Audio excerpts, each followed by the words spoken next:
Ilustrísimo vicerrector académico de la Universidad Monte Ávila y demás autoridades de la universidad.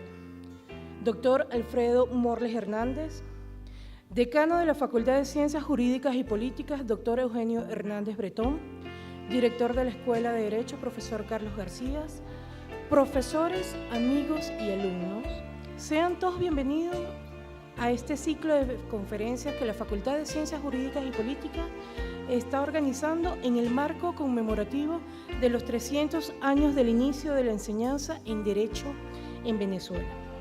En esta oportunidad contaremos con las intervenciones del profesor Eugenio Hernández Bretón, quien nos hablará del significado de los 300 años de la enseñanza del Derecho en Venezuela, y del doctor Alfredo Morles Hernández, quien desarrollará el tema principal de esta conferencia, el cual versa sobre los retos del derecho mercantil en el siglo XXI en Venezuela.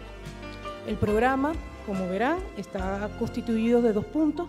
El primero es el derecho de palabra del doctor Eugenio Hernández Bretón. Bienvenido, profesor.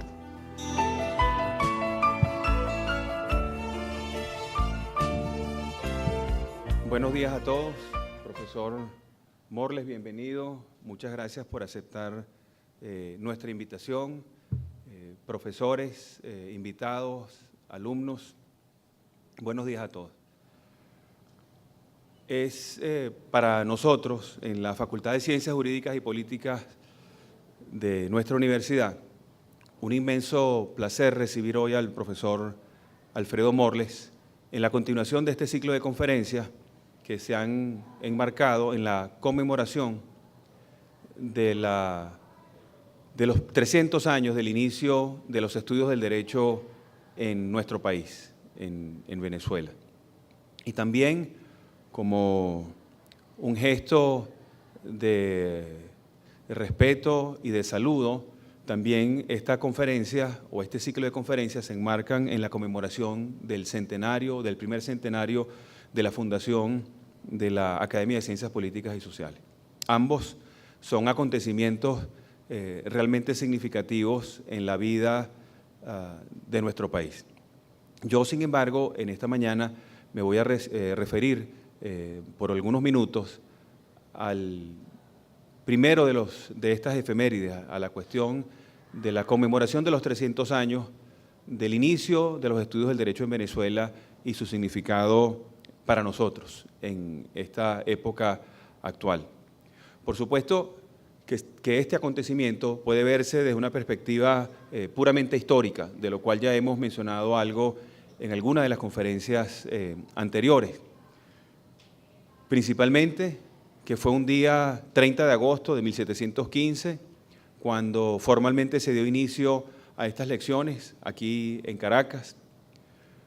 Ese día 30 de agosto de 1715 responde a una decisión meditada conforme al calendario eclesiástico, ese día de Santa Rosa de Lima, en el seminario de Santa Rosa de Lima de Caracas, aquí en la ciudad, a iniciativa de quien ejercía la autoridad eclesiástica y la autoridad civil en estas tierras que hoy en día llamamos de la República Bolivariana de Venezuela, el obispo Fray Francisco del Rincón, quien consiguió a una persona que recientemente llegaba al país con otros fines muy distintos a los de impartir lecciones de derecho, Antonio José Álvarez de Abreu, el licenciado Antonio José Álvarez de Abreu, quien venía aquí a establecer, a informar a la corona española acerca del estado del cumplimiento o del respeto a la normativa jurídica en esta parte del mundo, en esta parte entonces de las colonias españolas. Y aprovechando esa coincidencia, hubo esa invitación a iniciar estas lecciones del derecho civil en particular, del derecho en el sentido de la regulación de la vida de los seres humanos. Pues esa experiencia iniciada allá en agosto de 1715 con un grupo relativamente considerable de estudiantes, según las dimensiones de Venezuela de la época, Fue un experimento que se extendió por unos pocos meses, no más allá del mes de marzo del 1716, y una experiencia que después tuvo que entrar en una suerte de pausa hasta tanto no se lograra consolidar la erección de la Universidad Central, de la Universidad de Caracas, con el nombre más específico, bajo la protección de la corona española y de la Iglesia Católica. Y allí entonces se retomaron esos estudios. Valga esta breve referencia histórica para entonces destacar acá el valor fundamental de los estudios de Derecho en Venezuela y por supuesto también de la función de los abogados en una Venezuela como la que hoy en día encontramos. En primer lugar, a lo largo de los tiempos, las escuelas de Derecho, las facultades de Derecho, las facultades de Ciencias Jurídicas y Políticas del país han sido un bastión importante, no solamente de la educación cívica, de la educación social y de la educación jurídica y política en Venezuela, sino que han sido un reducto invencible de la lucha por la libertad y por la verdad, limitado sin embargo a ese ámbito del derecho y de las ciencias políticas. Pero han sido escuelas en las cuales la principal preocupación ha sido la de destacar los valores fundamentales de la lucha ciudadana, que son, en primer lugar, el respeto al orden y la búsqueda de la justicia. Esos han sido, tal vez, algo encubiertos por la formalidad o los formalismos con los que se imparten nuestras lecciones, los valores fundamentales que se han tratado de ir transmitiendo y que efectivamente se han ido transmitiendo de generación en generación y a través de los tiempos. Sin la enseñanza del derecho, probablemente la época de la independencia hubiese llegado, de la independencia venezolana hubiese llegado muchos años más tarde. Sin la posibilidad de transmitir esa necesidad de libertad y ese deseo de justicia, probablemente no se hubiese logrado superar las épocas más oscuras por las que ha ido transitando la vida nacional. Y por supuesto que a todo esto se une la necesidad de transmitir también el mensaje a todos aquellos que quieran formarse en el mundo del derecho,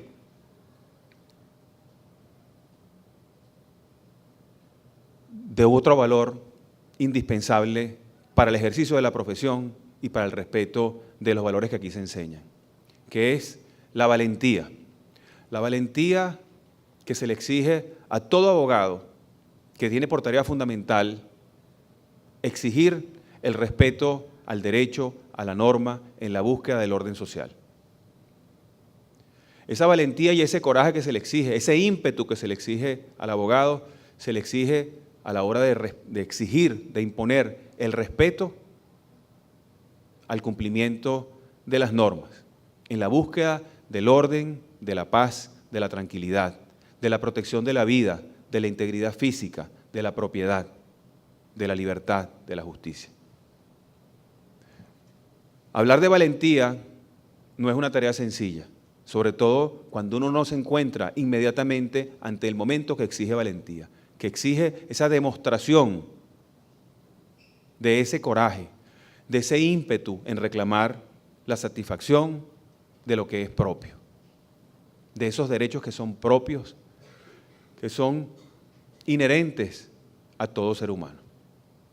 Entonces, en un momento en el cual vemos, en el que el mismo ejercicio de la profesión de abogados se ve golpeado, se ve atropellado, se ve perjudicado, en el que la libertad en el ejercicio de la profesión se ve restringida por la toma de decisiones absolutamente ilegales, inconstitucionales y violatorias del derecho internacional, pues realmente para todos los abogados y todos los que pretendan serlo y todos los que aspiren serlo, no puede sino exigirles nuevamente el compromiso de la lucha por esa libertad, por ese orden social, por la paz, por la tranquilidad.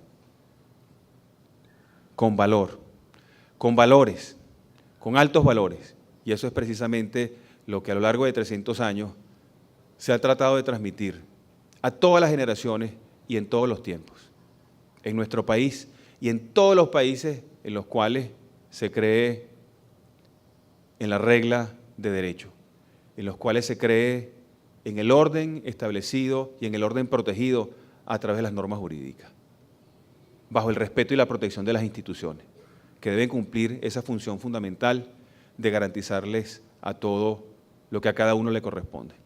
Entonces, de esa manera, nosotros debemos sentirnos muy orgullosos de ser parte de esta continuidad de estos 300 años y de continuar proyectándonos hacia los años que vienen, hacia los años que continúan, porque el trabajo, la lucha y el estudio son las herramientas fundamentales de todos aquellos que pretenden dedicar sus vidas a estas labores del derecho.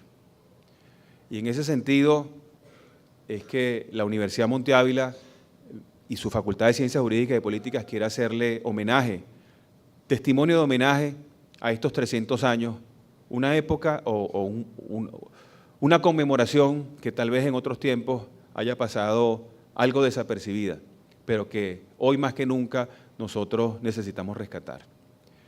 Y de esta forma es que siento especial complacencia en que hoy, para la conferencia de hoy, de esta jornada, esté con nosotros el profesor Alfredo Morles Hernández, de quien fui alumno y sigo siendo alumno, y quien es un referente importante a ser destacado en esta conmemoración. No solamente por su actividad a través de los años, sino que nunca ha descansado por transmitirnos a todos nosotros esos ideales y esos valores, con su prudencia, con su estilo y sobre todo con ese inmenso ejemplo de una trayectoria dedicada a la universidad, a sus actividades académicas y al respeto de las instituciones jurídicas. Entonces, doy entonces la bienvenida al profesor Alfredo Morles Hernández. Estas han sido mis palabras hoy de apertura de este acto y espero que siempre sepamos trabajar y luchar y estudiar para sobreponernos a todas las cosas difíciles que forzosamente habremos de encontrar, porque allí encontraremos nosotros esa satisfacción que nos corresponde como abogados, como integrantes del Sistema Nacional de Justicia, como integrantes del orden y del respeto, de la paz, de la tranquilidad y del progreso de la patria. Entonces, muchas gracias a todos y ahora continuamos con la conferencia del profesor Alfredo Morles. Buenos días.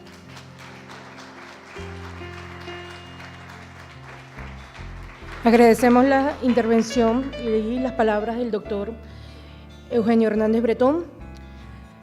Continuamos con la segunda conferencia, pero primeramente tomo unos minutos para presentar a nuestro invitado, quien es el doctor Alfredo Morles Hernández, abogado, nacido en Valera, Estado Trujillo, graduado de doctor en Ciencias Políticas de la Facultad de Derecho de la Universidad Central de Venezuela en el año 1951. Realizó estudios de cuarto nivel en la Universidad Metodista del Sur, en Dallas, Texas, Estados Unidos, en donde se tituló en la Maestría de Derecho Comparado en 1959.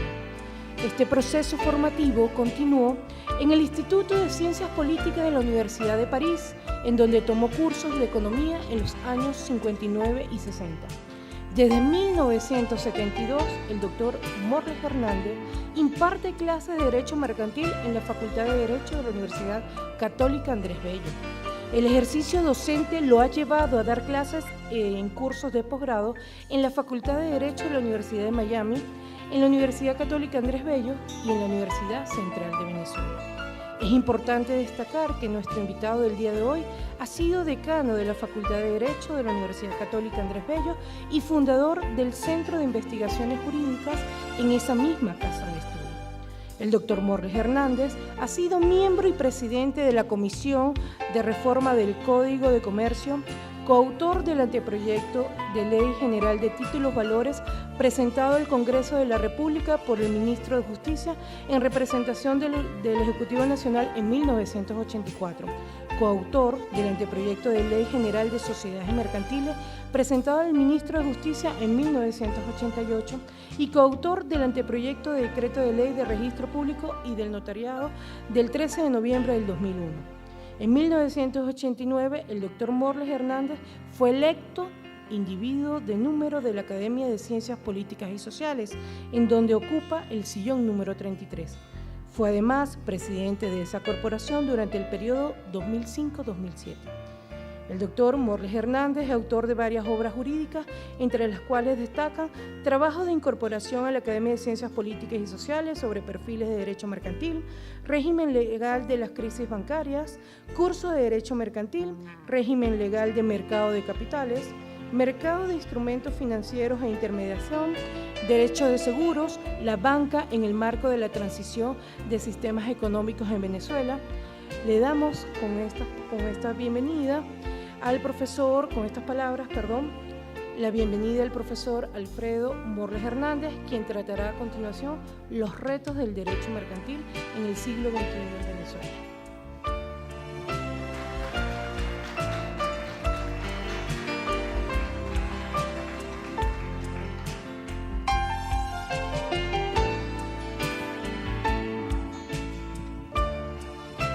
Muchas gracias, buenos días. Profesor Eugenio Hernández Bretón, decano de la Facultad de Ciencias Jurídicas y Políticas de la Universidad Monte Ávila. Profesor Carlos García Soto, director de la Escuela de Derecho. Profesor Enrique Irebarren Monteverde y profesor Julio Rodríguez, miembros individuos de número de la Academia de Ciencias Políticas y Sociales, señores profesores, distinguidos alumnos e invitados especiales, amigos. Quiero referirme en primer lugar y felicitar al profesor Eugenio Hernández Bretón, quien ha tomado muy a pecho la conmemoración de los 300 años del inicio de los estudios de Derecho en Venezuela. Fue por él precisamente que yo me enteré de esa circunstancia. Yo estaba trabajando en un par de investigaciones históricas para esta universidad que me había pedido el profesor Hernández Bretón y también el profesor Carlos García Soto. Y por supuesto aproveché para extender la investigación que estaba realizando y di probablemente con las mismas fuentes o con algunas de las mismas fuentes que tuvo a la vista el profesor Hernández Bretón.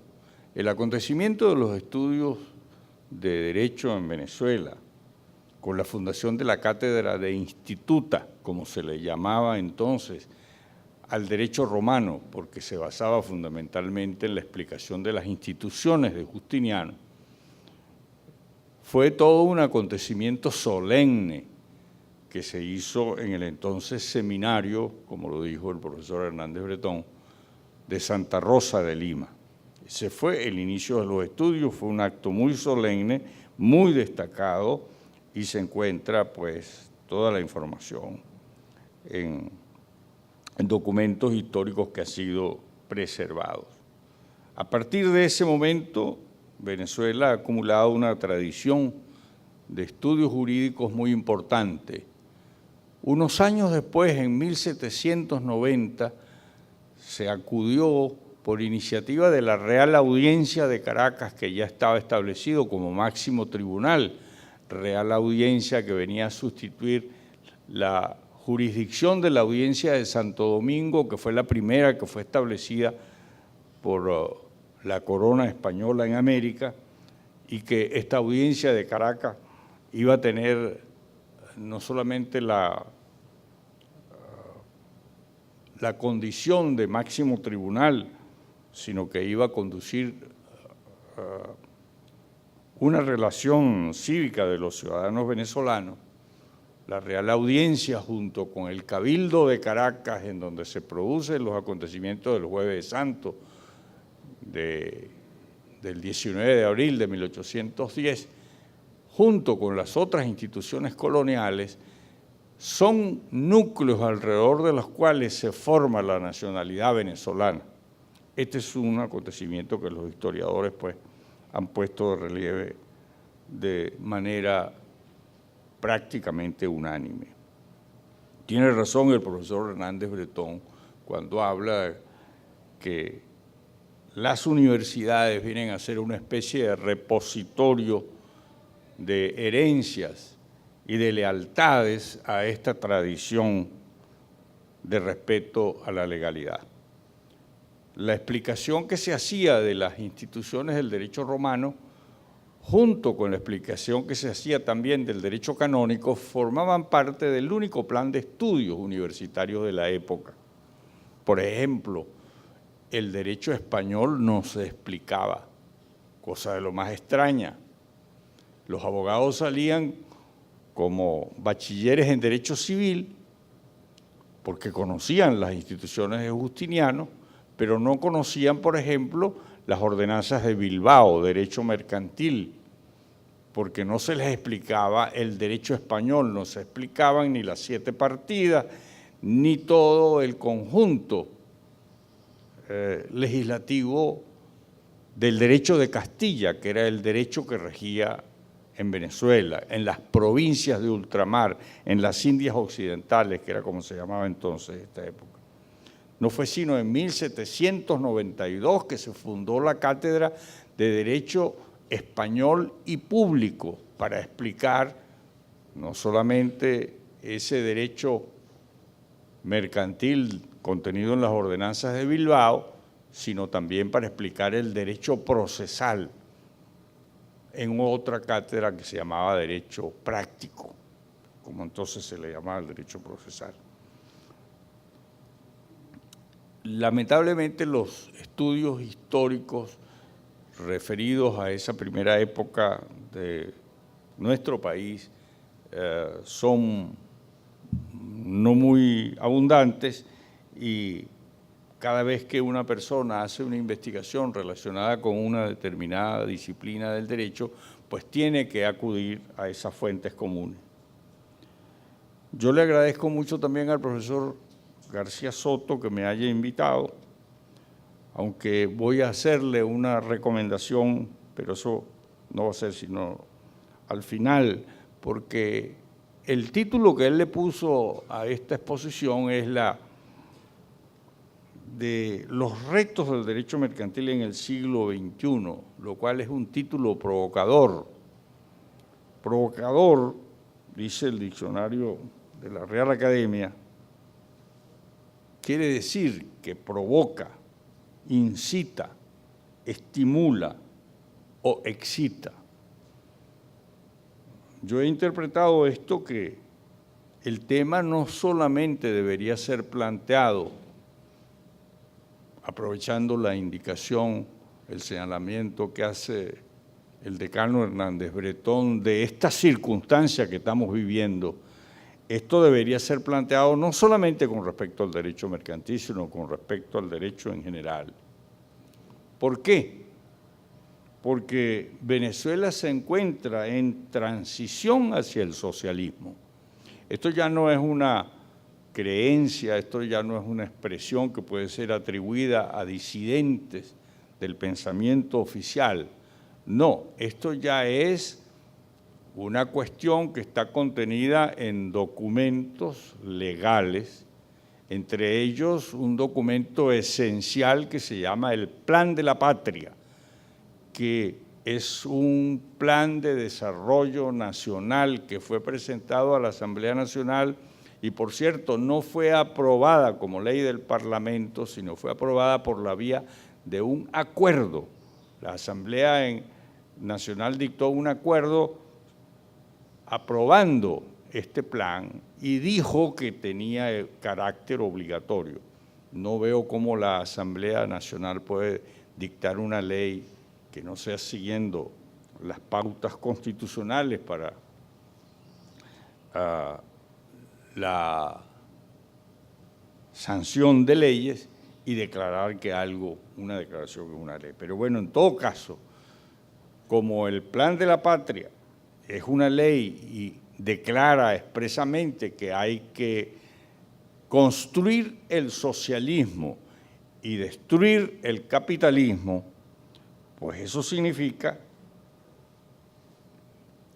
que cuando la transición llegue a su culminación y se establezca el comunismo pleno, pues habrán desaparecido las contradicciones, habrá desaparecido el derecho, habrán desaparecido las leyes y en consecuencia habrá desaparecido el derecho mercantil como parte de ese derecho. De manera que en esa etapa final los hombres se comportarán como ángeles porque es el hombre nuevo y ese hombre nuevo, esos ángeles, a pesar de que nosotros los cristianos creemos en los ángeles y creemos en la rebelión de los ángeles y en el castigo que los ángeles rebelados recibieron, pues los socialistas no creen en que los ángeles socialistas se rebelarán. Entonces eliminan el derecho, de manera que no habrá castigo porque ellos no creen en Dios, por supuesto. Entonces, como no habrá derecho, pues habrá que plantear el problema de los retos del derecho en el siglo XXI. Una revisión de la historia del pensamiento jurídico mercantil nos revela inicialmente que la materia mercantil pertenece a las materias tradicionalmente codificadas, el Código Civil, el Código de Comercio, el Código Penal. Esos son los tres grandes códigos del derecho privado y del derecho público. Y a ellos se agregan los códigos procesales, el código antes de enjuiciamiento criminal, ahora se llama de otra manera, el Código de Procedimiento Civil. En Venezuela se han dictado códigos de comercio en 1862, 1873, 1904 y 1919. Y partiendo de ellos y de la doctrina y de la jurisprudencia relevante que se ha estructurado, se puede seguir el curso de lo que se pudiera denominar como derecho mercantil venezolano. Si uno se da cuenta de la vetustez de estos códigos, pues puede llegar a la conclusión bastante elemental de que todo prácticamente requiere renovación. Es muy difícil mencionar algo que debería ser preservado. La primera cuestión es la relacionada con la codificación. ¿Es la codificación necesaria? Los mercantilistas se lo han planteado también como se lo han planteado los civilistas. La doctrina y la jurisprudencia italiana de finales del siglo XIX se planteó este problema intensamente y César Vivante, uno de los más ilustres mercantilistas de todos los tiempos, habló de la necesidad de unificar el derecho civil y el derecho mercantil, no solo conceptualmente, sino en la elaboración de un solo texto. Y tuvieron éxito los italianos y en 1942 se dictó el Código Civil, y ese Código Civil ha permanecido en vigencia, se le han hecho algunos ajustes o reformas y ha servido como ejemplo para que en otros países también se piense en realizar una unificación del derecho privado, un código de derecho privado. En América Latina, los brasileños lograron dictar en el año 2001 un nuevo código, el Código Civil, que incluye lo civil y lo mercantil. Ese código comenzó a regir el 1 de enero de 2002. Los argentinos se han empeñado por décadas en hacer un solo código y no lo han logrado. Varias veces el Congreso argentino, el Congreso de la Nación, como le dicen allá, ha aprobado, tanto en primera como en segunda discusión, el Código Civil y se ha producido vetos por parte de la Presidencia de la República, de modo que no ha sido posible poner en vigencia la legislación única del derecho privado. El problema de la unificación del derecho privado se planteó en las Jornadas Internacionales de Derecho Mercantil en 1989 en la Universidad Católica Andrés Bello. Juristas europeos y juristas hispanoamericanos, y hablo de hispanoamericanos porque también vinieron juristas portugueses, se plantearon la cuestión de si era conveniente unificar y alrededor de qué criterios unificar. Se llegó a cierto consenso, y el consenso fue: hay países como Francia, Alemania y España que han ido desprendiendo las materias del código en leyes especiales. Una ley de comercio marítimo, una ley de seguros, una ley de banca, una ley de sociedades, hasta incluso llegar a subdividir, como por ejemplo las sociedades, una ley de sociedades anónimas, como es el caso de España. Parece que no hubiera mayor problema ni en Alemania, ni en Francia, ni en España en mantener ese código con un contenido residual, apenas con los criterios generales de los que son los personajes centrales o el personaje central, el sujeto central de la actividad, que es el comerciante, y el objeto central de la materia, que es el comercio. Se pensó, sin embargo, que ese protagonismo de ambos, sujeto y objeto, deberían ser cambiados por el más moderno de empresa y empresario, que fue el criterio que adoptó el Código Italiano unificado. Porque los italianos, a pesar de que construyeron el derecho privado, distinguen el derecho mercantil dentro del Código Civil y ha sido, continúa siendo enseñado el derecho mercantil como una disciplina autónoma, aunque no esté separada en el Código Civil propiamente dicho. Pensaron algunos juristas venezolanos que se podía seguir el ejemplo de España, Alemania y Francia, a quienes no preocupa mucho la construcción de un nuevo código de comercio. Y esa fue la opinión que yo expresé en su momento. Por otra parte, yo había presidido la Comisión de Reforma del Código de Comercio y se habían preparado leyes especiales, una ley de títulos valores y una ley de sociedades. Y con respecto a la cuestión general de la codificación, la comisión que yo presidí se inclinó por la misma solución que el profesor Roberto Goldsmith había dado en 1964, preservar el Código de Comercio, una cuestión conforme con la tradición venezolana. Para sorpresa de los que en alguna forma seguimos más o menos de cerca la evolución del derecho mercantil, los españoles se han separado ahora recientemente de este criterio y el año 2013, después de 6 años de trabajo, una comisión de la cual formaron parte los más ilustres mercantilistas españoles, entre quienes menciono a Fernando Sánchez Calero por la amistad que tuve personal con él hasta su muerte, han presentado una propuesta de código mercantil. Ya no lo llaman de comercio. Siempre me explicó Sánchez Calero que el código mercantil era el código del mercado, no el código del comercio. Por eso el cambio de nombre. Mercantil se acerca más, decía él, a lo que es el derecho mercantil, que es el derecho del mercado, el derecho de la economía. De manera que se replantea pues la cuestión de si hay que tener un código de comercio separado del código de comercio, del código civil.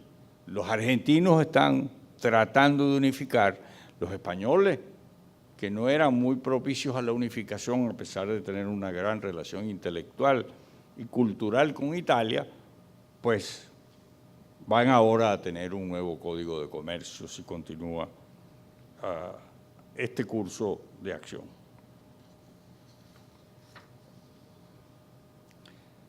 Si se decidiera codificar, por supuesto, los codificadores tendrían que optar por sustituir al protagonista del antiguo Código de Comercio, el comerciante, por el empresario, que es un concepto más moderno y más comprensivo.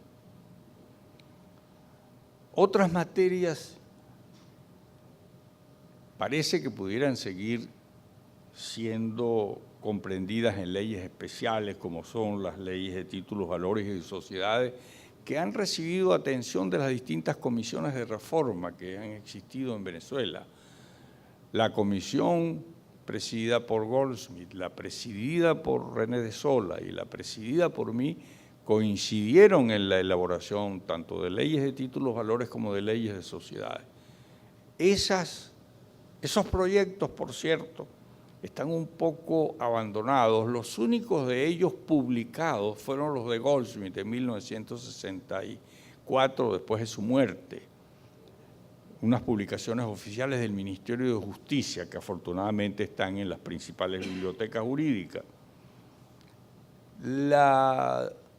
Los resultados de la Comisión de Sola, en su momento yo consulté un folleto del Ministerio de Justicia, pero no figura en ningún libro que pueda ser citado con todos sus detalles de editorial, etcétera. Los textos redactados por la comisión que yo presidí los tengo tanto en formato físico como en formato electrónico, pero nunca ha sido publicado. En materia de quiebras, Venezuela tiene un sistema medieval contenido en el Código de Comercio, que es el mismo sistema que se incorporó trasladando las disposiciones del Código de Comercio francés de 1807, Código de Comercio francés de 1807. Para atender las turbulencias de los bancos, las turbulencias económicas de los bancos, se ha acudido a la intervención administrativa. Es una liquidación administrativa, pero en el derecho administrativo no existe un sistema de liquidación de empresas. Entonces, allí se ha creado por medio de normas dictadas por la Superintendencia de Bancos y por los decretos que ordenan la intervención, se adoptan normas también casuísticas, y entonces las principales liquidaciones, o mejor dicho, los juicios colectivos de dificultades de los bancos son de lo más curiosas y de lo más perturbadoras, por decirlo menos. Existen en Venezuela por lo menos dos proyectos de leyes de quiebra, una que redactó el profesor Roberto Goldsmith, que incorporaba el convenio preventivo, y otro redactado por el profesor Leopoldo Borjas, que se aprovechó de la corriente favorable a la preservación de las empresas, movimiento que fue muy famoso en los años 60 del siglo XX. En un momento dado se pensó que el proceso concursal no era simplemente un proceso destinado a cobrar las deudas de los acreedores y a ejecutar para ese propósito los bienes del deudor y decidir sobre el destino del deudor, si se lo ponía preso o no se lo ponía preso. Eso cambió radicalmente cuando, por influencia de los gobiernos socialistas franceses, gobiernos de izquierda, se pensó muy juiciosamente que estaba de por medio la preservación del empleo, la preservación de la riqueza, y que valía la pena que el Estado interviniera en esos procesos, dando incluso recursos y facilitando el financiamiento por parte de los bancos. Pero eso llevó a una serie de vicios y parece que fue peor el remedio que la enfermedad. La gente entraba y salía de las dificultades financieras. Entraba a los arreglos cuando le convenía y recibía el financiamiento, volvía a caer en quiebra y entonces volvía otra vez a pedir recursos. Los franceses decidieron que solamente se podía ser salvado una vez y que el que incurriera en una segunda oportunidad en esas dificultades tenía que ir definitivamente a la quiebra. En Venezuela se han dictado dos proyectos de leyes que habría que actualizar para ver si se cuenta con un procedimiento de liquidación que sea razonable.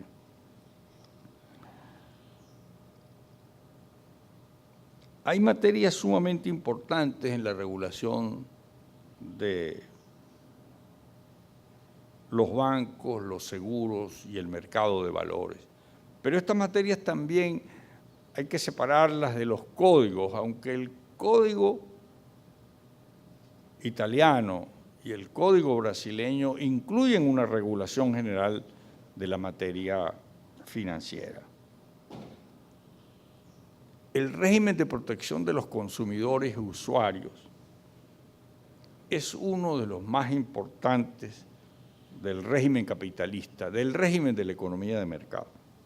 La economía de mercado se basa en la libertad como principio general y en las prohibiciones, en las excepciones, como las limitaciones a esa libertad.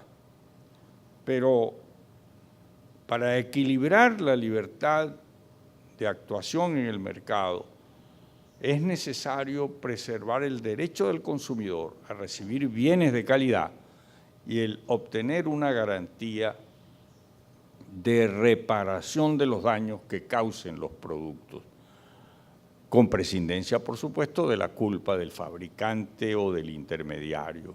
Desde hace tiempo que la construcción de un sistema de responsabilidad civil alrededor de la actuación de los operadores del mercado es un principio general de derecho. De modo que extrañó mucho que cuando se hizo la ley de precios justos, esto desapareciera. En Venezuela desde los años 60 se pensó en la estructuración de un régimen de protección al consumidor, se logró que se dictara una ley de protección al consumidor que fue reformada en varias ocasiones, hasta que de manera misteriosa la ley de precios justos eliminó ese régimen. Algunos señalamos que esto era una cosa insólita, que un sistema político que se decía protector de los débiles hubiera eliminado el régimen de equilibrio de la economía de mercado, que es la protección al consumidor y la obligación de actuar lealmente en el mercado mediante el respeto del régimen de la competencia. Bueno, en la reforma que se hizo a finales de 2014 de la ley de precios justos, la nueva versión de precios justos, la que está ahora vigente, se reincorporaron los principios que estaban en la anterior ley de protección al consumidor. Digo los principios, no las reglas, no las normas, de manera que habrá que esperar una reglamentación para ver qué se ha rescatado de este sistema de protección al consumidor. El régimen de los contratos mercantiles ha sufrido un enorme contratiempo con la ley de precios justos. La ley de precios justos prácticamente elimina el principio de la autonomía de la voluntad, el principio de la libertad contractual. En Venezuela no hay contrato en el cual prevalezca la autonomía de la voluntad, es decir, la voluntad de los particulares o de los intervinientes en el convenio, para que por esas reglas se regulen las distintas situaciones que ocurran. Parece mentira, pero todos los negocios traslativos de la propiedad de bienes sujetos a la ley de precios justos, todo tiene un precio. Y entonces la ley de precios justos establece que hay un precio justo y ese precio justo tiene un certificado de precio justo que tiene que ser emitido por la superintendencia correspondiente. Todos esos contratos están sometidos, están excluidos pues el principio de la autonomía de la voluntad. Los negocios cambiarios, los negocios de importación y exportación, el arrendamiento de viviendas y de locales comerciales, los negocios de sociedades bancarias, de seguros y del mercado de valores y los grupos de sociedades, el transporte, las comunicaciones, los seguros, los contratos de crédito, incluyendo los de tarjeta electrónica, y en general los negocios, cualquier negocio de los consumidores y usuarios. De manera pues que en esta materia, para poder regular, habría que prescindir de la existencia de un régimen de transición al socialismo, que es el que mantiene prácticamente suspendidos los derechos económicos, o mejor dicho, el principio de la libertad económica que está contenido especialmente en el artículo 112 de la Constitución. En el Código de Comercio siempre ha existido una regulación del derecho procesal, la competencia y la jurisdicción de los tribunales de comercio. Ese es un fracaso histórico de todos los códigos. Nunca ha habido una jurisdicción mercantil exitosa en Venezuela. Siempre ha habido una jurisdicción mercantil regulada en primer lugar por el Código de Procedimiento Civil, con las excepciones o particularidades del Código de Comercio que prácticamente son inexistentes. Este es un asunto al cual hay que ponerle remedio, simplemente dejándolo bajo la égida de la cuestión procesal y sometiéndolo al Código de Procedimiento Civil. Ahora bien, dicho todo esto, una revisión panorámica y escueta de las materias pues, que habría que atender en una eventual codificación, recodificación o descodificación de la materia mercantil. Como el derecho mercantil es el derecho de la economía de mercado, y la economía de mercado se caracteriza por la actuación espontánea, individual y libre de los distintos agentes económicos, de acuerdo a las reglas más o menos flexibles contenidas en los programas de gobierno que cada partido elabora antes de llegar al poder. La economía de mercado es una economía abierta en un extremo, cerrada en el otro extremo, y entre esos grados, pues hay una serie de matices. La economía capitalista, la economía de mercado, permite que, partiendo del respeto del principio general de libertad, se establezcan limitaciones, como lo dice el propio artículo 112, en razón del interés general o de cuestiones relacionadas con la salud, con el ambiente, pero hay una actividad general de los sujetos económicos. El principio de la libertad económica significa que todos se pueden dedicar a la actividad económica de su preferencia, producir los bienes que deseen, fabricar los productos que quieran y prestar los servicios que se le ocurran. Esa es la economía de mercado, con las dos grandes limitaciones: proteger los derechos de los consumidores y competir lealmente. La economía de mercado no es salvaje, aunque la palabra capitalismo salvaje, o la expresión, mejor dicho, capitalismo salvaje, fue usada por el Papa Juan Pablo II para referirse a los excesos del capitalismo. Cuando el capitalismo es salvaje, no es una economía de mercado sana.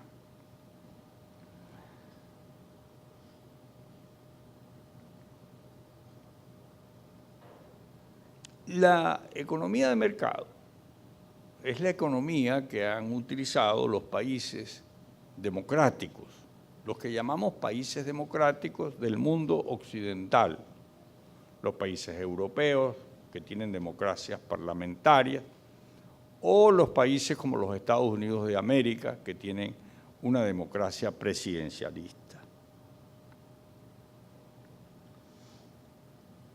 Cuando los países europeos decidieron, países europeos de Occidente, construir un mercado común, pues una de las cosas que han venido haciendo sin descanso es la de elaborar directivas, reglamentos, principios generales contenidos en textos obligatorios para todos los países, en donde se fijan las reglas generales de las cuales no se puede prescindir en el manejo de la economía. Cómo se compite, cómo se estructuran las sociedades, cuáles son las reglas de las cuales no se puede prescindir, de manera que haya una uniformidad en el comportamiento de los entes o sujetos de la actividad económica y se compita por la calidad de los productos, por la fidelidad a las tradiciones o por una serie de cosas más. Pero, por ejemplo, no se puede dar financiamiento a las empresas, no se puede dar protección a las empresas nacionales. Los españoles no pueden proteger el aceite de oliva español, que es muy bueno, en detrimento del aceite de oliva italiano, que también es muy bueno. No se le puede dar financiamiento ni a los agricultores de los olivares, ni se le puede dar financiamiento ni protección a los embotelladores del aceite. Entonces, la economía de mercado funciona pues conforme a reglas, conforme a límites. La otra economía que ha existido en el mundo es la economía socialista, la economía colectiva. Esa es la economía que existió en la Unión Soviética, que se comenzó a construir en 1917 y duró hasta cerca o alrededor de 1989, 9 de noviembre de 1989, que es la fecha de la caída del muro de Berlín. El año pasado se cumplieron 25 años de la caída del muro de Berlín y si ustedes tuvieron ocasión de ver algunos documentales, pues se habrán dado cuenta de la importancia de ese acontecimiento. ¿Qué caracterizó a la economía soviética? La economía soviética, con todo el propósito y la creencia en la utopía marxista de lograr la abundancia con la colaboración de todos los ciudadanos y con la prescindencia de la propiedad privada de los medios de producción y con la eliminación de las contradicciones propias del mundo capitalista y de la economía de mercado, no logró éxitos económicos. Una de las características más resaltantes de la economía soviética fue la uniformidad, todo era igual. Eso fue llevado al extremo por los chinos, cosa que ustedes no conocieron, cuando todo el mundo se vestía con un traje Mao. El traje Mao es un equivalente de nuestro liqui-liqui, solo que era azul. Todo el mundo en China estaba en los años 60 y 70 vestido con un traje Mao. Ustedes no lo vieron porque ustedes son demasiado jóvenes. La uniformidad fue llevada a ese extremo. Todo el mundo se tiene que vestir igual. Los chinos en un momento dado de la revolución cultural iniciada por Mao Zedong declararon que la comida china era sumamente complicada, cosa en la cual los chinos tienen razón, y si ellos lo decían, tanto mejor y tanto más verdadero. Mao ordenó la simplificación de la comida china. Entonces se hizo una lista de platos de qué era lo que se iba a comer y cómo se iba a preparar. Cuando terminó la Revolución Cultural y Deng Xiaoping creó el nuevo sistema chino, que ha sido todo un éxito, una de las cosas que se hizo fue cómo rescatamos las antiguas recetas de la comida china, que habían desaparecido por lo demás, porque se destruyeron los archivos. Pues se consiguieron en California. Los cocineros chinos, los cocineros orientales de California habían preservado, ellos habían continuado cocinando conforme las antiguas tradiciones chinas y se reexportaron las recetas de cocinar para China. Entonces decía que una de las características de la economía soviética era la uniformidad. La uniformidad jugaba bromas muy pesadas. Se refería en aquella época que alguien iba a comprar zapatos y entonces encontraba que en las cajas de zapatos solo había 2 pies izquierdos o 2 pies derechos. Y eso era producto ya no de la uniformidad, sino de la falta de eficiencia, de la torpeza con que se realizaba el trabajo, porque la gente trabajaba, pero nadie tenía aliciente para trabajar más o mejor que otro. La gente iba a Moscú a los restaurantes y quería entrar a comer y le decían no hay mesa, y usted veía que había medio restaurante vacío. No tenía interés el mesonero en que nadie entrara porque estaba prohibida la propina. Todo lo que eran incentivos económicos estaban prohibidos. Entonces, la uniformidad en contra de la diversidad que ha existido siempre en la economía capitalista, la uniformidad es una de las características de la economía soviética. El año pasado, con motivo de los 25 años de la caída del muro de Berlín, los productores del programa hicieron varias entrevistas y entre ellas estaba una entrevista que se le hizo a alguien que vivió la caída del muro y que era un leal comunista. Este leal comunista, que era un oficial retirado del ejército, dice que él no resistió la tentación de pasar al lado de Alemania Occidental, Berlín Occidental, para ver cómo era aquello. Y dice que él caminó unos 100 o 200 metros y se encontró con un local abierto y era una frutería. Entró a la frutería y relataba él que había quedado deslumbrado con la luz, con la iluminación y con aquella variedad enorme de frutas. Había toda clase de frutas. Entonces a él se le ocurrió que él tenía que comprar alguna fruta y lo que tenía más al alcance de la mano él era un coco. Entonces él jamás en su vida se había comido un coco, ni había visto un coco. Y entonces él dice que él agarró el coco, lo pagó y se lo llevó, pero el problema que tenía después era cómo abrir el coco. Pero el señor estaba deslumbrado de la diversidad. Aquí en Occidente puede que no tengamos con qué comprar el coco, pero hay cocos junto con manzanas y guayabas y otras cosas más. Entonces, ante esa diversidad, frente a la uniformidad que se terminó a finales de los años 80, con el colapso de las economías colectivas. Esas economías colapsaron. No fue como producto de una guerra que les declaró el capitalismo. No hubo ninguna guerra. Sencillamente la economía colapsó porque no servía.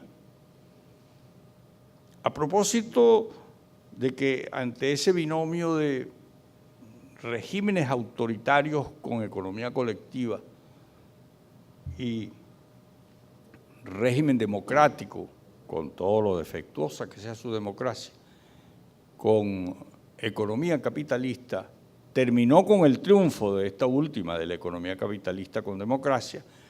Francis Fukuyama, un politólogo norteamericano de origen francés, escribió un famosísimo ensayo que se llama El fin de la historia. No es el fin de la historia, es el fin de una historia, es el fin de la historia de esa confrontación.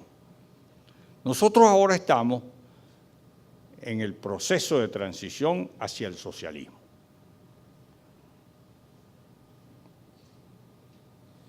Ese rasgo de transición hacia el socialismo es prácticamente una tontería que yo les diga lo que les voy a decir a continuación, pero tiene rasgos que se destacan en lo político, en lo social, en lo económico y en lo jurídico. Por cierto, ese socialismo que está en construcción, como lo declaran varias leyes, pues es un sistema por el cual no hemos ido a elecciones. Nosotros no hemos votado a favor del socialismo. Al contrario, cuando en el año 2006 fuimos a un referéndum revocatorio, nosotros revocamos el proyecto de reforma de la Constitución que fue presentado en su oportunidad y que sí contenía los principios generales de ese régimen colectivo, de ese régimen socialista. En lo político, ese régimen o ese sistema de transición, el modelo de transición, se caracteriza por la ausencia de separación de poderes. Por cierto, que hay un señor que vino de visita, secretario de UNASUR, un señor muy desprestigiado, el expresidente Samper de Colombia, que fue electo con dinero de la narcoguerrilla colombiana. No lo digo yo, en vista de esa circunstancia el gobierno de los Estados Unidos no lo deja entrar, él no puede entrar a los Estados Unidos.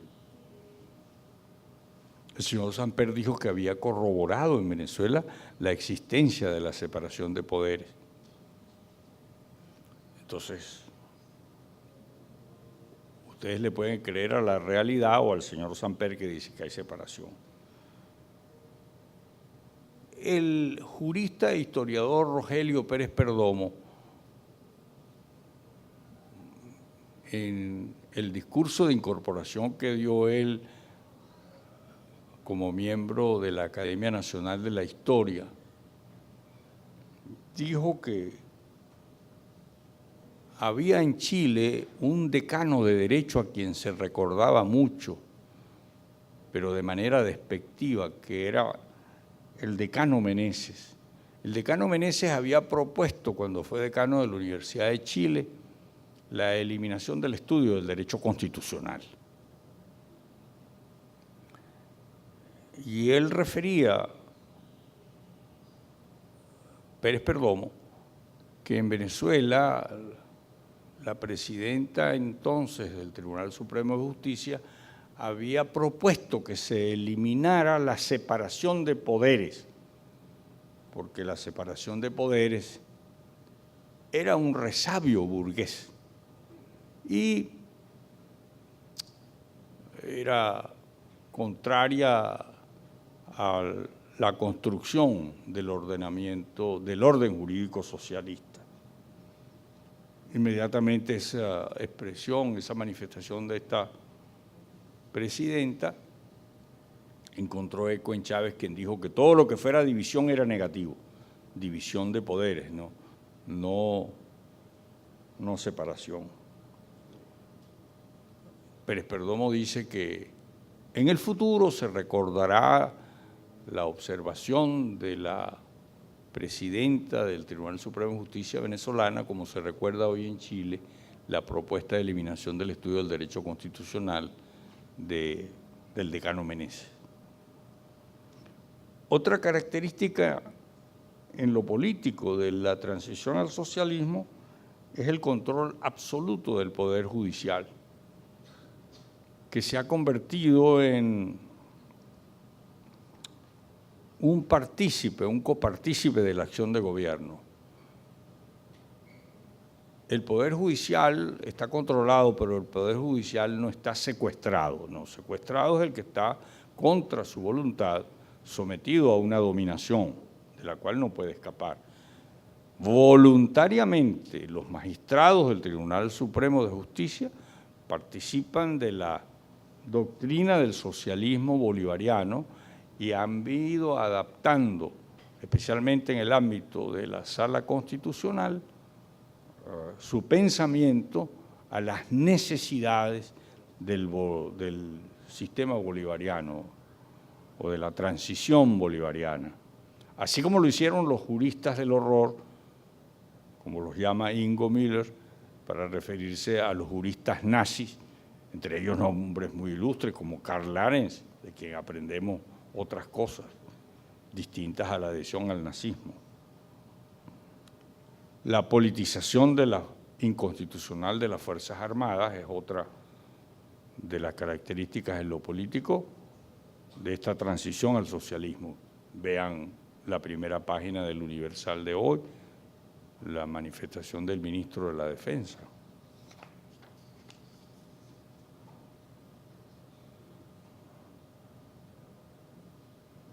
Otra característica en lo político del régimen de transición es la parcialidad, no imparcialidad, la parcialidad del órgano electoral, que ha convertido a cada proceso electoral en un proceso fraudulento.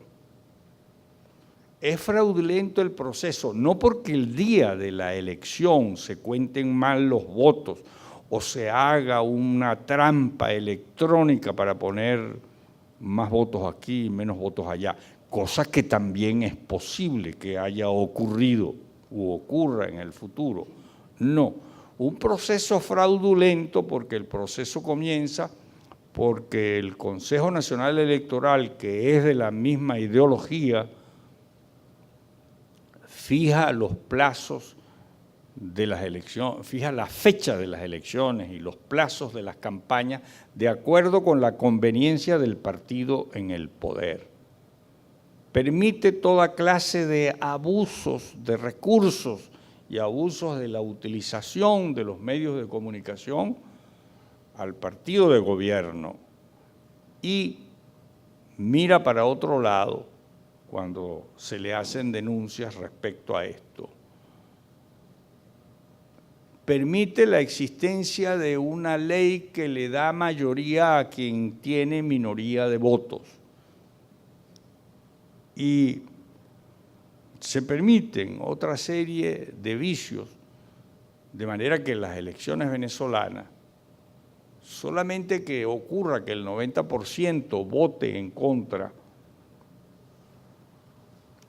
a lo mejor un día reconoce el resultado electoral adverso. Eso sería muy raro porque los comunistas siempre repiten que una vez que llegan al poder no lo dejan. ¿Por qué? Porque hay un principio, un axioma que se actúa para el bien de la humanidad, para el bien del pueblo y que a veces el pueblo no entiende y entonces, como yo decido por el pueblo, pues yo no entrego el poder. Es así de sencillo. Otra característica política actual es la hostilidad hacia la oposición, la criminalización de la conducta de los opositores, la fabricación de juicios, la fabricación de pruebas.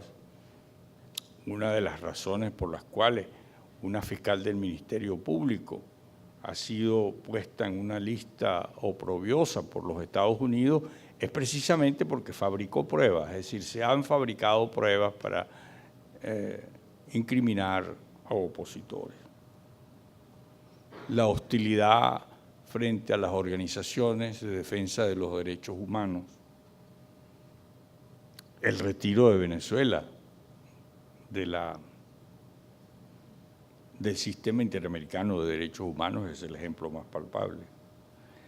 En lo social, la transición al socialismo se caracteriza por las leyes comunales inconstitucionales,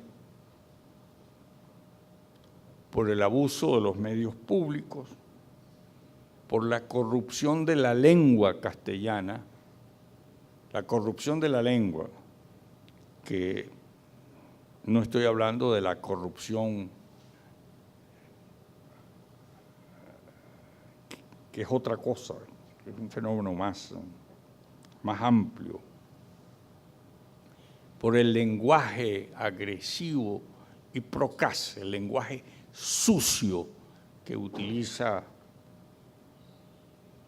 los gobernantes, por el estímulo a las delaciones, es decir, al comportamiento más denigrante de los seres humanos, los patriotas cooperantes, por el desprecio hacia la meritocracia.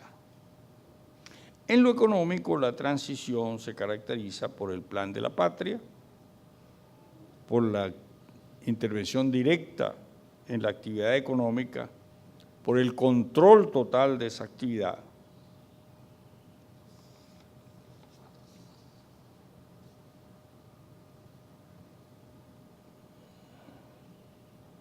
En lo jurídico, la transición al socialismo se caracteriza por partir del enunciado que ya les expuse, de que el socialismo y el derecho son incompatibles.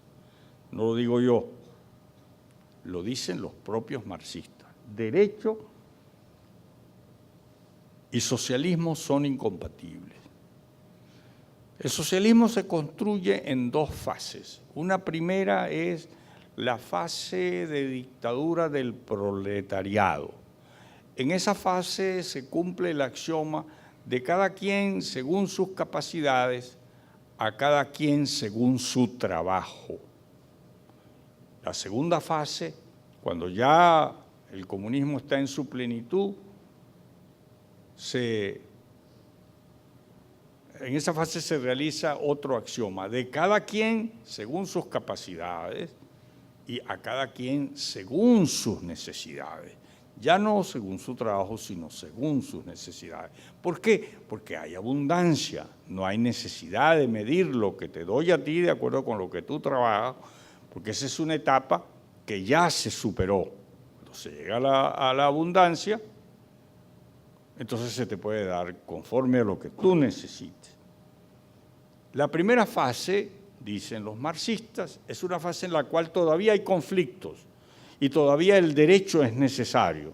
Hay que acudir a él simplemente para poder resolver la contradicción que puede surgir o el problema que puede surgir en la aplicación de la segunda parte del adagio de cada quien según su capacidad y a cada quien según su trabajo.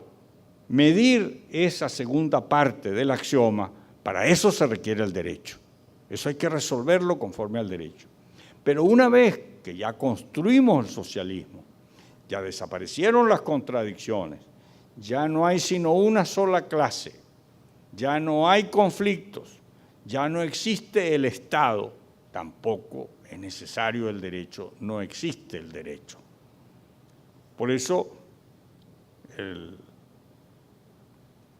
consejo, mejor dicho, la observación que le hacía a Carlos García Soto de que no es el derecho mercantil el que está en este momento en un proceso de sobrevivencia, sino todo el derecho, porque para los marxistas el derecho como sistema sencillamente no es necesario cuando se llegue a la plenitud de su existencia.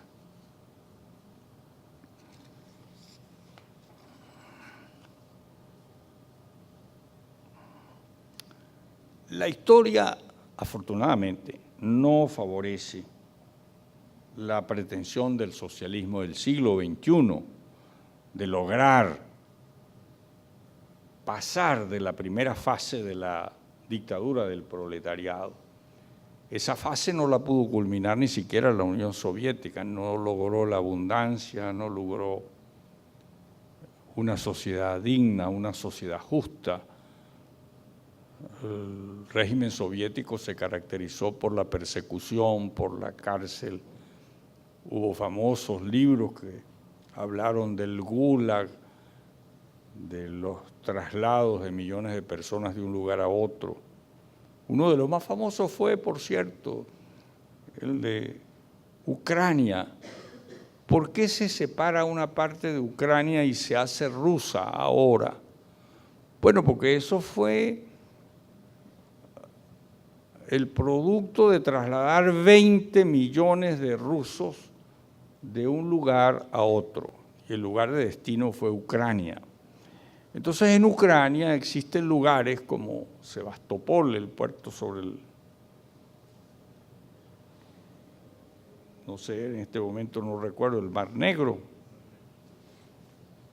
donde está la flota rusa que sale al Mediterráneo y naturalmente el Estado soviético necesitaba de ese punto estratégico para su defensa, pero se trasladaron millones de personas hacia allá. Entonces, la Rusia soviética o los pueblos soviéticos no son un ejemplo de éxito del socialismo, sino un ejemplo del fracaso del socialismo. Otro ejemplo del fracaso de la economía socialista es el de Cuba. Hay miles de explicaciones y de excusas, el bloqueo de más de 60 años contra Cuba, etc. Hay otro ejemplo, pero esta vez de éxito del socialismo, que es el de China. Pero ¿por qué tiene éxito no la economía colectiva de China, sino por qué tiene éxito el sistema político chino, la mezcla de comunismo en lo político con capitalismo en lo económico? Mao estaba viejo y había, con la revolución cultural, decidido mandar a los profesores de las universidades y a los investigadores de los centros de investigación al campo para que se regeneraran, para que dejaran la comodidad de las oficinas y se volvieran populares. Por supuesto, murió un gentío, porque ya cuando uno está tan viejito, pues no aguanta ciertas incomodidades. A Mao Zedong lo sucedió un hombre brillante llamado Deng Xiaoping, que ante el problema del hambre que había en China, morían millones de personas al año de hambre, no de escasez, de hambre. Y les dijo, el problema de China es muy sencillo, es un problema de producir. ¿Dónde en el mundo se produce mejor? Bueno, mire, en el único lugar del mundo donde se produce mejor, hay distintos lugares, pero el sitio donde más se produce mejor, más eficientemente son los Estados Unidos. Pero ese es un país capitalista. No podemos imitar al capitalismo, no podemos restablecer en China el capitalismo. Y entonces Deng Xiaoping les contestó, mire, yo necesito que el gato case ratones, coma ratones, para eso se necesitan los gatos, ¿verdad? A mí no me importa el color del gato. Entonces, con no me importa el color del gato se estableció el sistema chino, un sistema capitalista de producción. En China hay multimillonarios, grandes fortunas, está abierto el país para la inversión extranjera.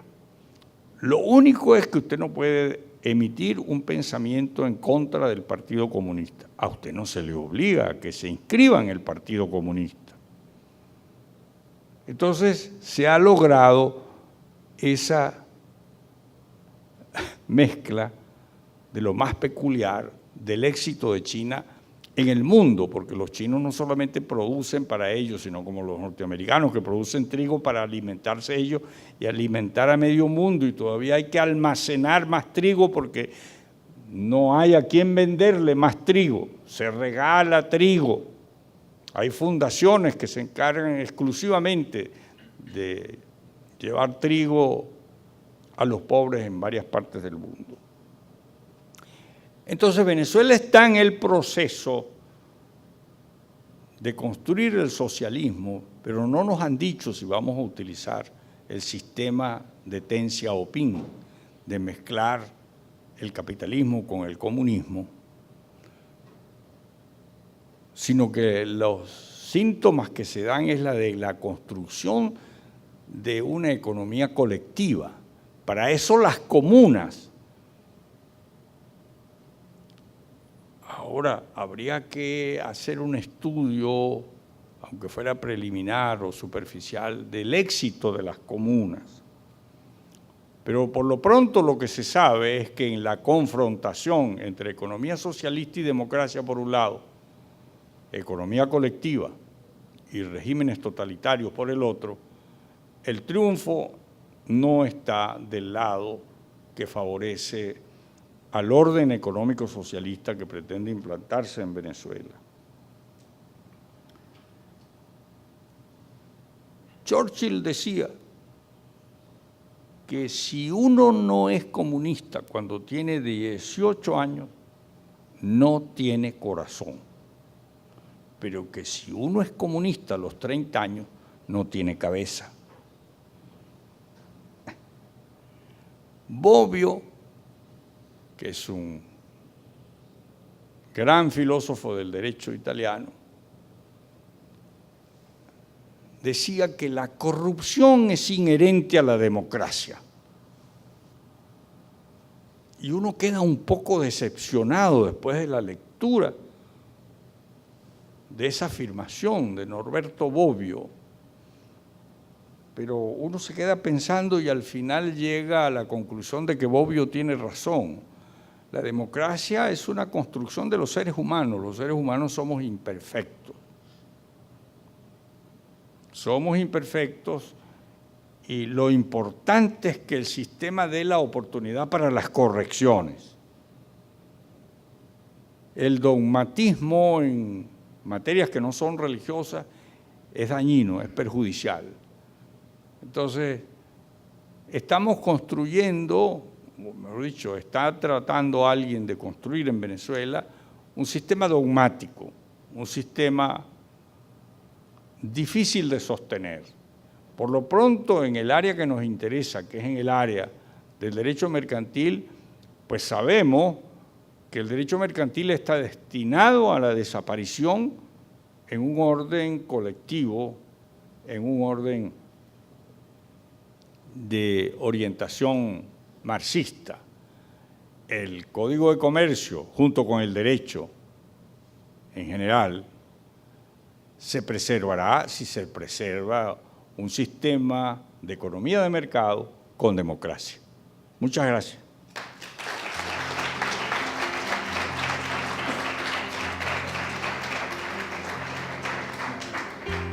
Agradecemos entonces a los profesores Eugenio Hernández Bretón y al doctor Alfredo Morles Hernández por las intervenciones realizadas en la mañana de hoy.